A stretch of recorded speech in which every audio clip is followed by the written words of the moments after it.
Hi, this is Hushang Nur Mohammadi.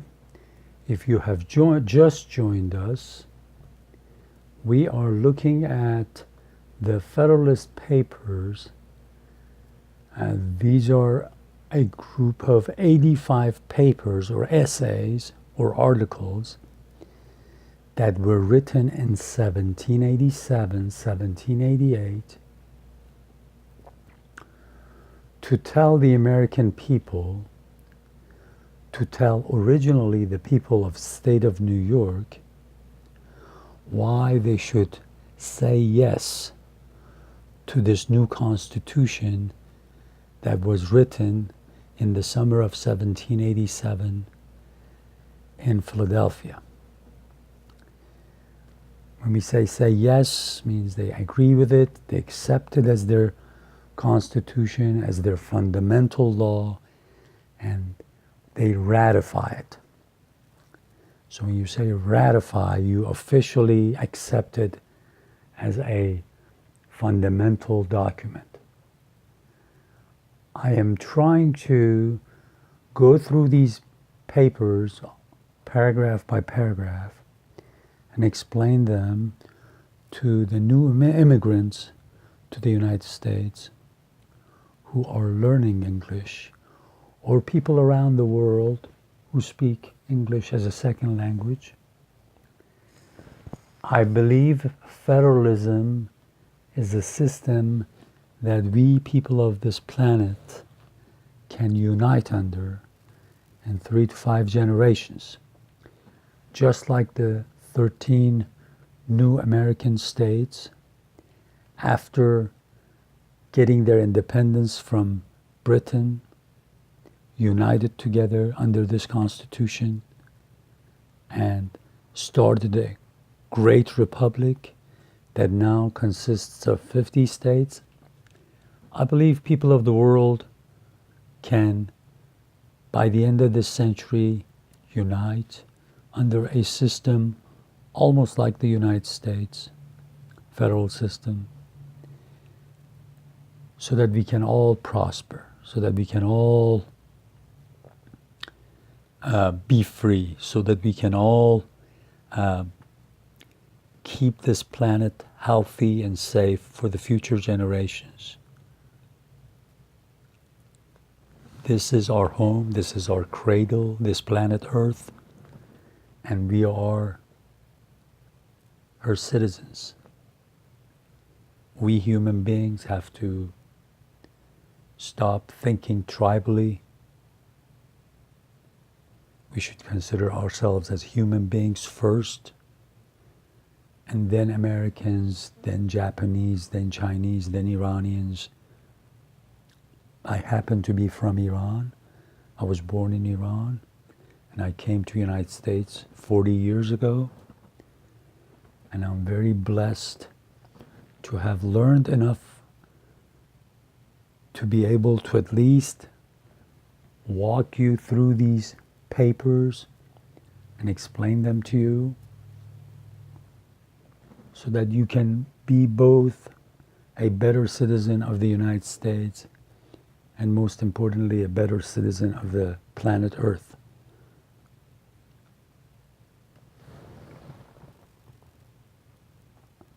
You can find all these videos both on Facebook and YouTube under Federalist Papers for the World. And I have got them all numbered, so please start with the first one. It will make more sense if you start from the very beginning. Okay, I'll go to the paragraph now.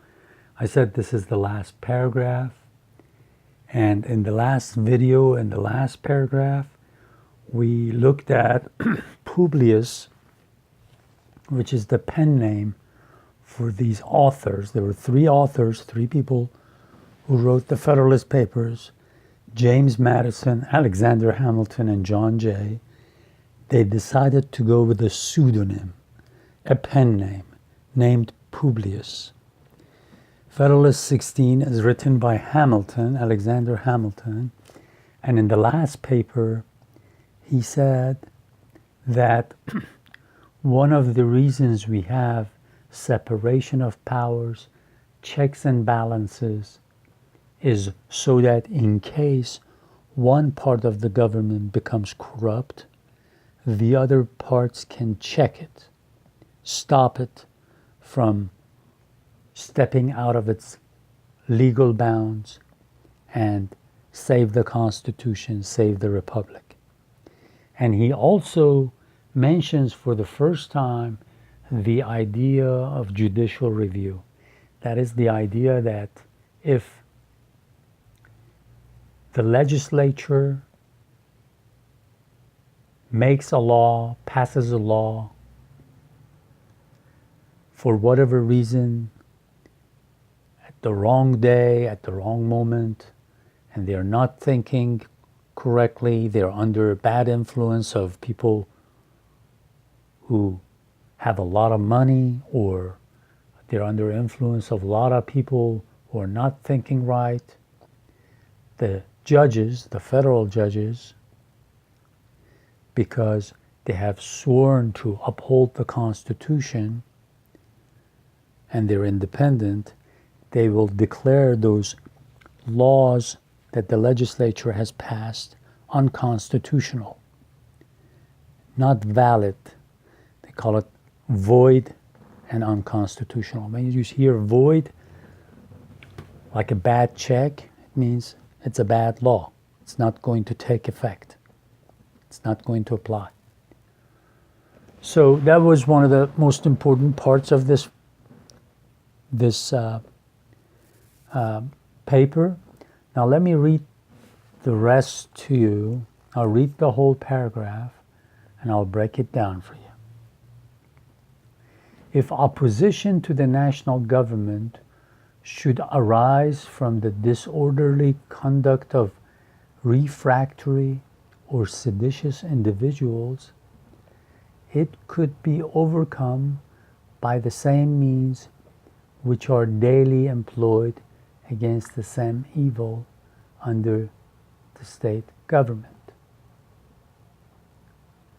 So, just like a state government can confront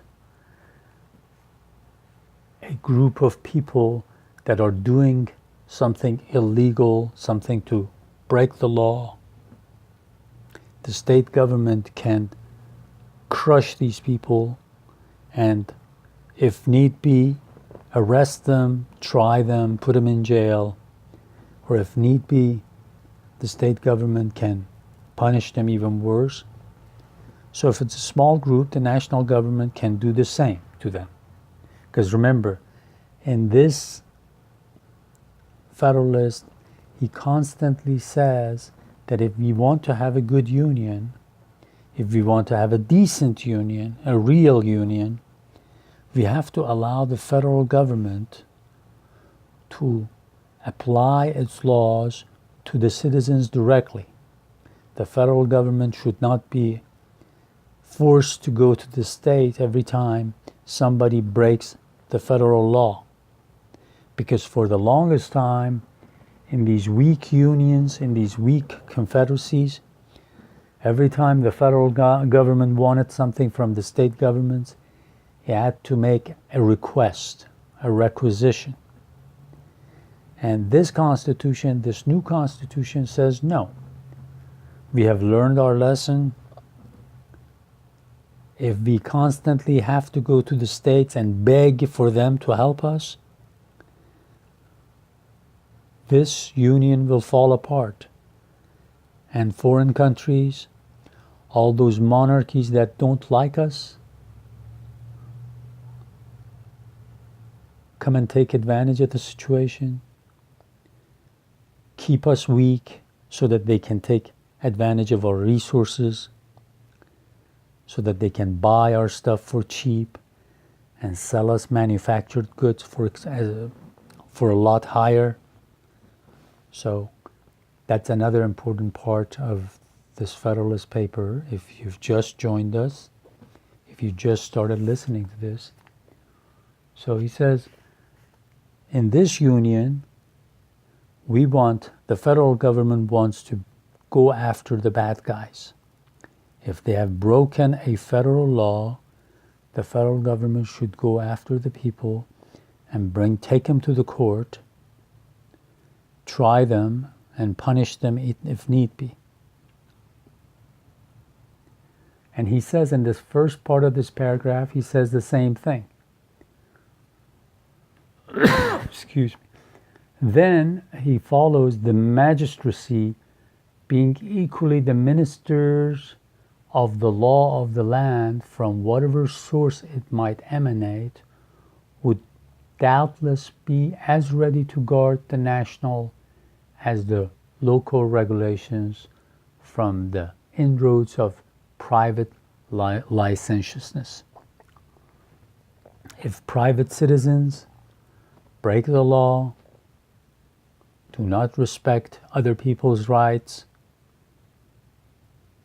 then the national magistracy, the national government, with its courts, with everything else that's in its power, given by this Constitution, should be able to confront,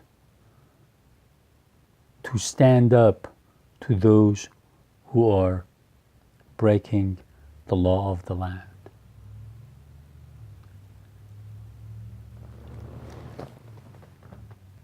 When he says regulations, he's talking about the laws. Licentiousness, when you have a license to do something. Here he's talking about people who feel like they can do anything and the law does not apply to them. They don't know their limits. Emotions and passions take over and they break the law. And as you know, in a society, if the law breaks and you don't confront the lawbreakers, the licentious people, then you will have chaos and anarchy. And that's not a society where anyone wants to live in. We'll continue in the next video in part 10.